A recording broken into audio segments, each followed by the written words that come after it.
Hello दोस्तों, Y जी के online classes में आपका स्वागत है। आज हम एक नए टॉपिक के साथ अपने वीडियो को लाए हैं। वो है भारत की प्रस्तावना, जो इंडियन पॉलिटी का फर्स्ट टॉपिक है। तो आज हम प्रस्तावना के बारे में बात करेंगे और ये टॉपिक जो है मोस्ट इम्पॉर्टेंट है हर तरह के एग्ज़ाम की, चाहे वो स्टेट के एग्ज़ाम हो, चाहे सेंटर के एग्ज़ाम हो, चाहे वो CGL हो, CHSL हो या NTPC रेलवे के हो, उनके लिए तो इम्पोर्टेंट है। या फिर राजस्थान की बात करें तो हाई कोर्ट LDC जो कि आने वाले हैं, पटवारी का एग्ज़ाम आने वाला है और ग्राम सेवक का एग्ज़ाम आने वाला है। इन सभी के लिए मोस्ट इम्पॉर्टेंट टॉपिक है, यहाँ से एक दो क्वेश्चन बन ही जाते हैं। तो आइए हम शुरू करते हैं भारत के संविधान की प्रस्तावना। ठीक है, भारतीय संविधान की प्रस्तावना। ठीक है, उद्देश्य का या प्रस्तावना एक ही बात है, कुछ भी कह दो, प्रस्तावना बोल दो या उद्देश्य का बोल दो। ठीक है, तो इसको पढ़ना शुरू करते हैं। तो पहले जानते हैं कि प्रस्तावना को लिखा क्यों गया। जो प्रस्तावना थी ये हमारे संविधान को बनाने के उद्देश्य को बताती है। ठीक है, जिस तरह से आपकी नौकरी लगना एक उद्देश्य है और उसके लिए पढ़ना ज़रूरी है, उसी तरह से संविधान को बनाने का क्या उद्देश्य है या बनाने वालों के दिमाग में उस समय क्या था या किस उद्देश्य, किस लक्ष्य को लेकर संविधान को बना रहे थे, उसको जो प्रकट करती है वो है हमारे संविधान की प्रस्तावना। ठीक है, अब हम संविधान की प्रस्तावना को पढ़ना शुरू करते हैं। तो पहली लाइन है हम भारत के लोग। यहाँ पर लिखा है हम भारत के लोग। ठीक है, यानी हम भारत के लोग। तो यहाँ पर इसका मतलब ये है कि हमारे जो संविधान का स्रोत है, जो संविधान का स्रोत है वो कौन है? जनता खुद है। ठीक है, यानी संविधान के स्रोत कौन है? जनता है। इसीलिए जो इसकी पहली लाइन है उसको ये लिखा गया है कि हम भारत के लोग। ठीक है, भारत को एक संपूर्ण प्रभुत्व संपन्न समाजवादी पंथनिरपेक्ष लोकतंत्रात्मक गणराज्य। समाजवादी का अर्थ है कि यहाँ पर जो सभी संसाधन, जितने भी देश के सभी संसाधन हैं, उन पर किसी व्यक्ति विशेष या किसी धर्म विशेष या किसी जाति विशेष का हक ना होकर सरकार का हक होगा और जिसको सरकार सभी में बराबर बराबर बांटेगी। ठीक है, फिर यहाँ पर आता है पंथनिरपेक्ष। पंथनिरपेक्ष का अर्थ है कि भारत सरकार का खुद का कोई धर्म नहीं होगा, वे सभी धर्मों को क्या मानेगी? सभी धर्मों को समान मानेगी। यहाँ पर है लोकतंत्र। लोकतंत्र का मतलब है कि भारत में क्या होगा? लोकतंत्र होगा। ठीक है, जो हमारी सरकार है वंशवाद से नहीं चलेगी, लोकतंत्र से चलेगी, यानी हम उन्हें वोट देकर चुनेंगे।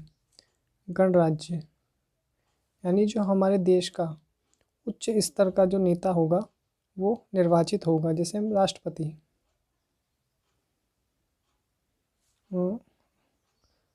राष्ट्रपति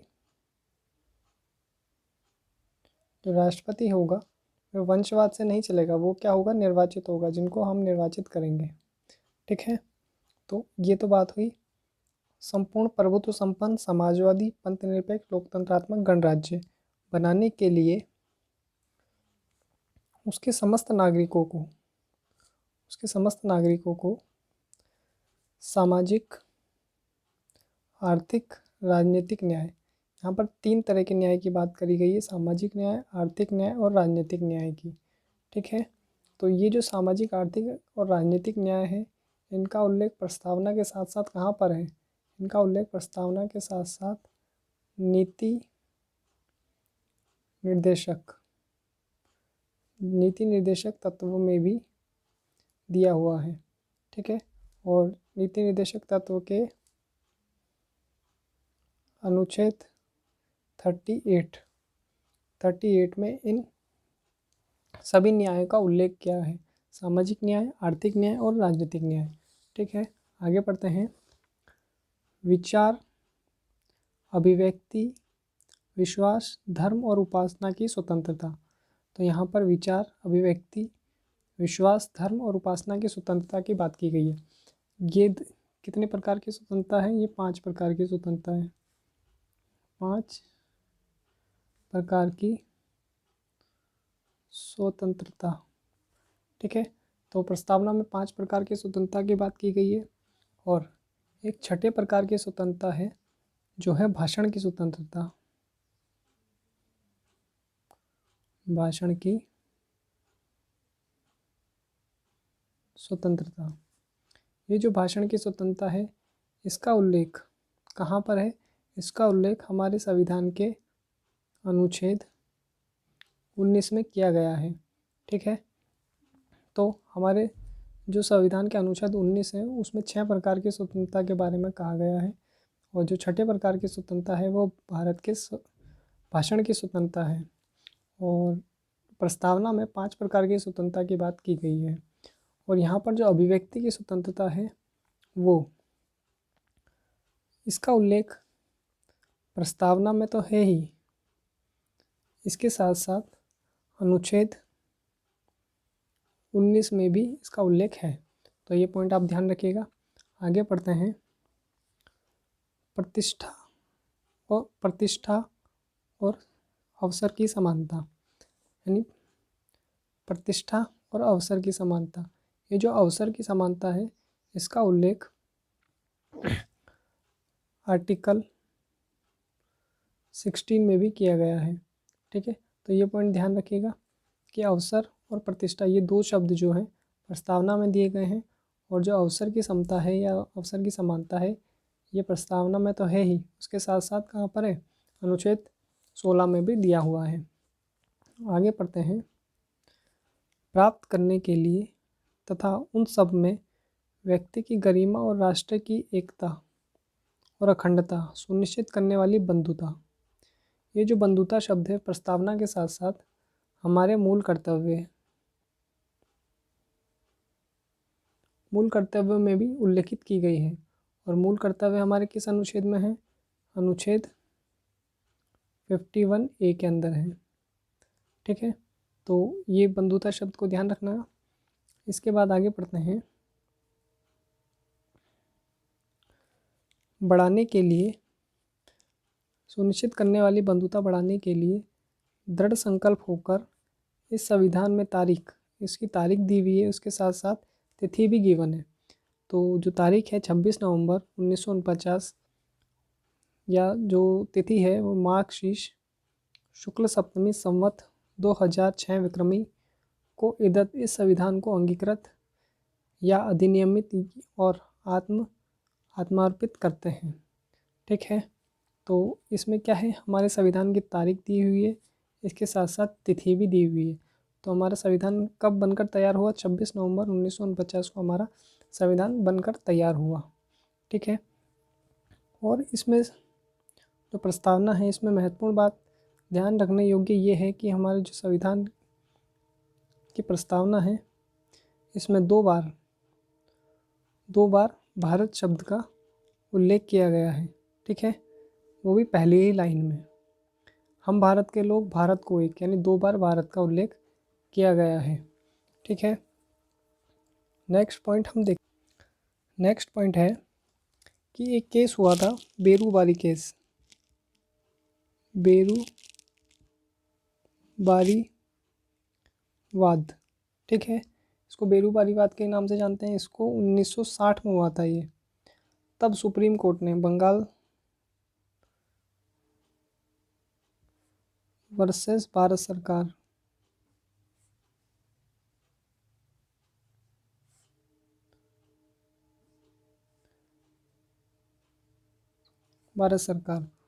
उसमें सुप्रीम कोर्ट ने डिसीजन दिया कि ये जो संविधान की प्रस्तावना है ये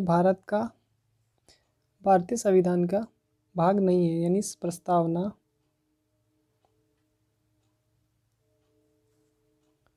संविधान का भाग नहीं है।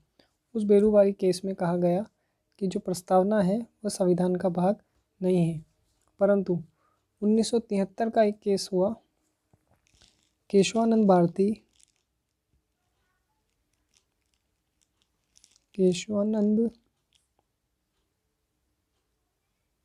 भारती वर्सेस केरल राज्य। ये केशवानंद भारती जी का हाल ही में निधन हुआ है, जो केरल के थे। ठीक है, तो केशवानंद भारती वर्सेस केरल राज्य के अंदर सुप्रीम कोर्ट ने डिसीजन दिया कि भारतीय संविधान की प्रस्तावना, भारत के संविधान की प्रस्तावना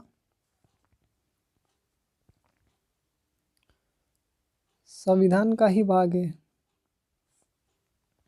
संविधान का ही भाग है और इसमें संशोधन किया जा सकता है, और इसमें संशोधन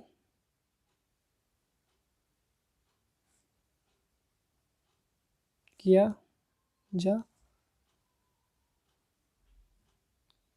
सकता है।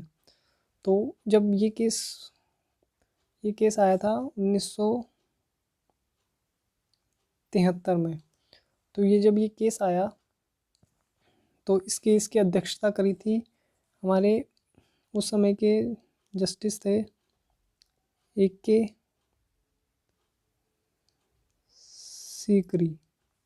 ठीक है, चीफ जस्टिस थे उस समय A.K. सीकरी, और उस समय अभी तक के सबसे ज़्यादा जजों की बेंच बनी थी, 13 जजों की एक पीठ बनाई गई थी। ठीक है, तो ये सबसे ज़्यादा जज थे अभी तक के किसी भी मामले के अंदर, 13 जजों की पीठ का निर्माण किया गया था, और उन्होंने डिसीजन दिया कि भारतीय संविधान की जो प्रस्तावना है वह संविधान का भाग है। और इसी के साथ जैसे ही ये बोला गया कि संविधान का भाग है, तो इसमें एक संशोधन किया गया। ठीक है, वो संशोधन है 42वां कॉन्स्टिट्यूशन अमेंडमेंट 1976 का। उसमें क्या किया गया, उसमें 3 शब्द जोड़े गए हमारे भारतीय संविधान की प्रस्तावना में। क्या शब्द थे वो?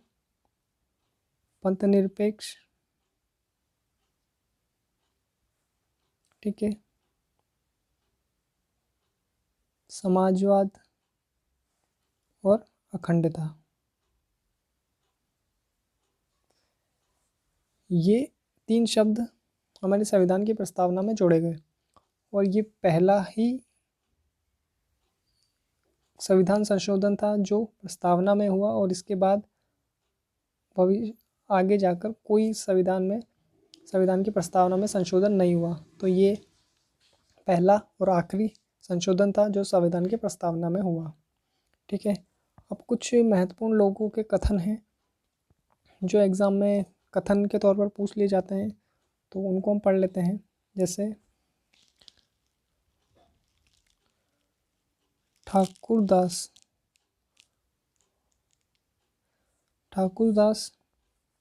भार्गव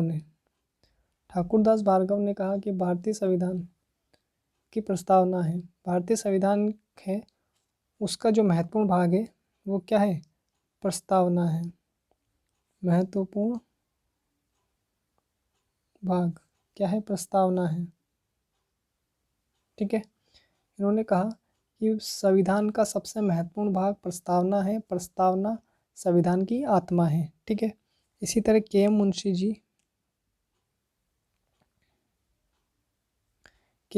जी ने कहा प्रस्तावना भारतीय संविधान की जन्म कुंडली है। ठीक है, इसी तरह N.A. पालकीवाला,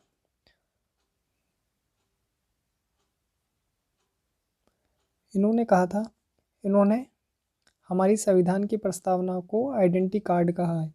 इन्होंने क्या कहा है? हमारी संविधान की प्रस्तावना को आइडेंटिटी कार्ड कहा है। इसके अलावा अर्नेस्ट बर्कर एक विदेशी थे जिन्होंने कहा है कि प्रस्तावना संविधान का क्या है? की नोट है। क्या है? की नोट है।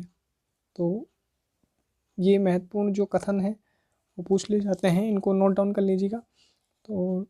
तो आज ये टॉपिक यहीं पर ही समाप्त होता है। इसके बाद हम नेक्स्ट टॉपिक लेकर आएंगे संविधान सभा का, और उसमें हम संविधान सभा के बारे में पढ़ेंगे, कैसे संविधान का निर्माण हुआ उसके बारे में पढ़ेंगे। तो आज के लिए ये टॉपिक यहीं पर समाप्त करते हैं। अगर ये वीडियो आपको अच्छा लगा तो प्लीज़ इसे लाइक करें और शेयर करें, और हमारे चैनल को सब्सक्राइब ज़रूर कर लें जिससे आने वाले वीडियो का आपके पास नोटिफिकेशन पहुंच सके। Thank you.